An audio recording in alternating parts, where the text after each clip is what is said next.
What's up, everyone? Welcome to the AMZ Answers podcast, your weekdaily 10-minute blast of Amazon knowledge. This is episode number 21, Help Week. Help! My product isn't selling.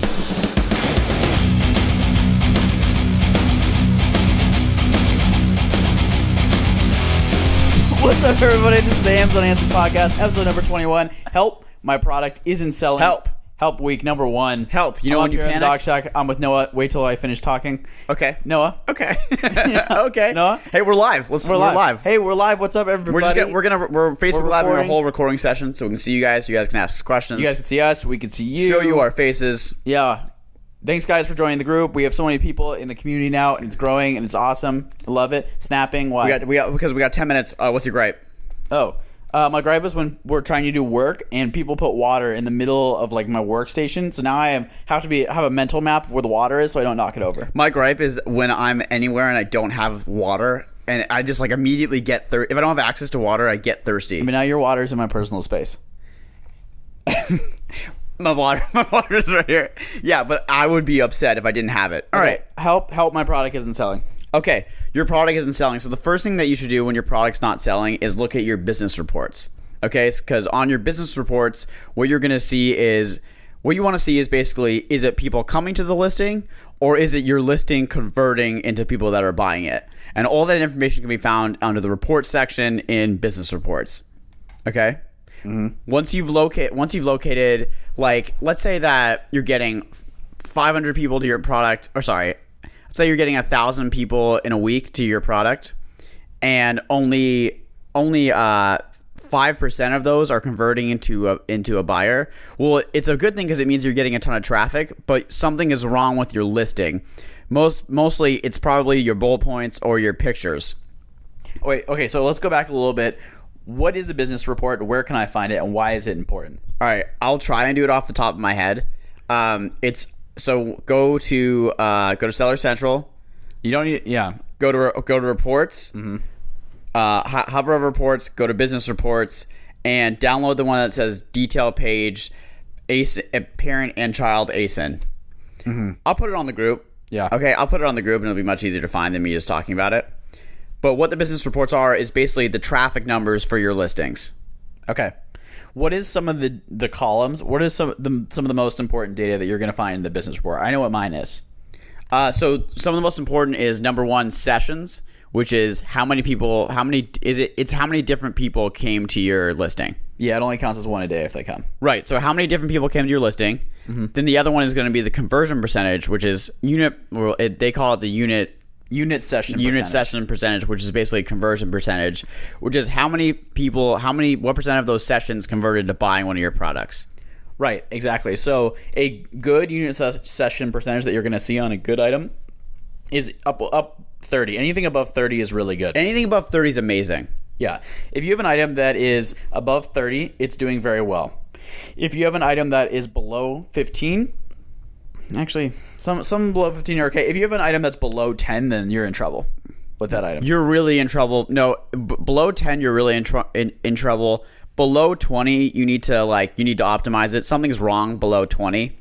And 25, 25 is like a happy. If you can hit 25, then you're good. Then you're doing well. Anything over 30, again, is great. Yeah, anything over 30 is good. So if your product isn't selling, go check the business reports. It'll give you more insight as to why it isn't selling. If you look at the unit session percentage and you see that the unit session percentage is okay, but you have less than how many sessions a week? Exactly. So let's say, oh man, I'm doing this off the top of my head again. Yeah. If you have less than 100 sessions per week, then you're not getting your item in front of as many people as you can. So the thing is, let's say that you have a 25% conversion rate and you have 100 sessions a week.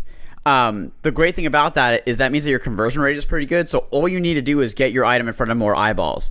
And Adam, what is the easiest way to get your item in front of more people? Visibility. What's the easiest way to get visibility? PPC ads. Thank God you answered correct. Yeah. I wasn't know what you're looking for. Thank God. Mm-hmm. So PPC ads. If you see that your conversion is good, run some PP ads on that sucker. Yeah. Right? Get more people to look at it. If your unit session percentage is good in the 20s or 30s, that means that it's a desirable item. And that's the best problem to have. it's not really a problem. The other problem is the one that's not good. That one, if your item has a high unit session percentage, it means that people want to buy it. There's just not enough people seeing your item. Right.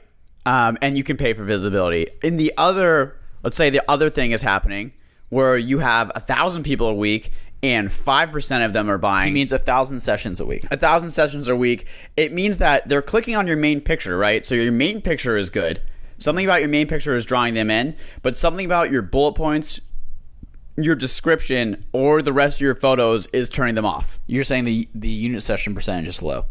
Yeah, the unit session percentage is low. Their conversion rate is low. It means that there's a lot of people finding your item, but out of those people that are finding your item, a lot of them aren't finding what they want with your listing. Yeah, they're going to your listing and it's missing the thing that they desire.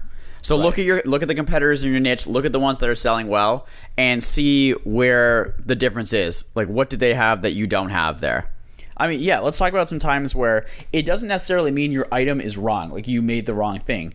It could mean, I mean, I've had items go from a 7% unit session percentage to a 30% session percentage just by changing the emoticons in the bullet points. Yeah, and by emoticons, he means those little HTML things that you can put in the bullet points. We talked about that on the last what episode did we talk about that? Episode number 19. Okay. Nice job. Yeah. Roll with it. Roll with it. Well, we're gonna go with it. It's totally on. Listen to episode number 19. It's totally on 19. Mm-hmm. Hey, so let's say that I go to my business reports, and not only is my traffic down, my traffic is like really bad, like 50, and my conversions are really bad too. Mm-hmm. Okay. Yeah. In that case, you need to look at the reviews. Do the people in your niche have way more reviews than you? Do you have a recent really bad review? Yeah. Do you have? That's one. I know. We should have done that for Help Week. Me. If all of a sudden in your business reports you see that your session percentage is lower than it usually is, it's probably because someone left you a bad review. Just check your list. It could be. It's most likely because someone left you a bad review. Again, in Amazon selling, you must have a way to manufacture reviews, or it sucks, or you can't sell. So having bad reviews is just part of Amazon. It's literally part of running the business. So when you see, I just wait, and when I see someone give me a bad review, I just get a couple of reviews. So okay, it's just gonna happen. It just happens. What if you have a low session percentage, and you've done a couple experiments and they haven't worked? I mean, we've both done items before that they were one and done. Basically, that was it. Like one order because one order, and this is why going back to talking to suppliers. This is product launch week last week. Talking to two suppliers. This is why you don't want to do an MOQ ideally above 300. You want to get it below 300. This is why on the first order you don't want to be above 300, because in truth, you never know if the item is going to work. You don't know. You have the best of intentions. It could be the best job and still suck ass. You're just hoping that most of them work and, playing the field. Where were we? That's what I said. I said if your item isn't selling and you've done things, you've looked at the business reports, and you've looked at the session percentage, and you had the case where the session percentage was low, and you've tried a couple experiments with your bullet points and your headlines, and it's still not selling, and your reviews are comparable to good selling competitors. We should really make a checklist for this. Yeah, and your reviews are good with your competitors, and everything looks good. Then it might just be a pedonk item. Might just not work. Might just not work, and that's okay because you didn't order that much. If you're listening to the podcast, you didn't order that much for MOQ. So what you should do at that point, if you recognize the item doesn't work, lower the cost, right? Because you want to get your money back for cash flow purposes as fast as possible. Yeah. Lower the cost down to where you're breaking even, or just about, and sell that baby off. Yeah. Yeah. Sell it off. And just wait. Wipe your hands. It will sell. Go to the next one. It will sell off. If you do break even or below break even, people will buy it. Whatever, your BSR will go up and it'll go away, and you just recycle that money in another item. Rinse, repeat. Yep, exactly. Does that make sense? Check. Biggest takeaways.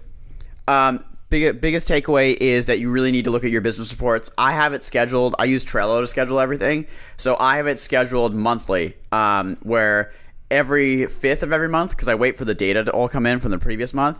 The 5th of every month, I look at the business reports for my last month and the month before that, and I look at the changes in it. So do that. You need to do that every single month to be effective. Okay. And ask me what my takeaway is. What's your takeaway? I'm part of this podcast too. I'm a little hungover. I'm sorry. What's your takeaway? My takeaway is that if your item isn't selling, to get more information about your item, you need to look at your business reports. And there's two really important things in your business reports. The first thing is sessions, and the second thing is unit session percentage. Boom. Yes. Guys, subscribe to the podcast. Like the page, the AMZ answers. You're better at the pitch. You're better at the pitch.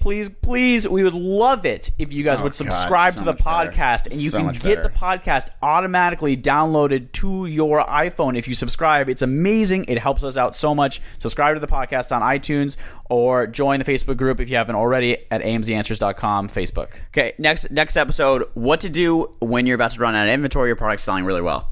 Okay, see you guys next time. Bye.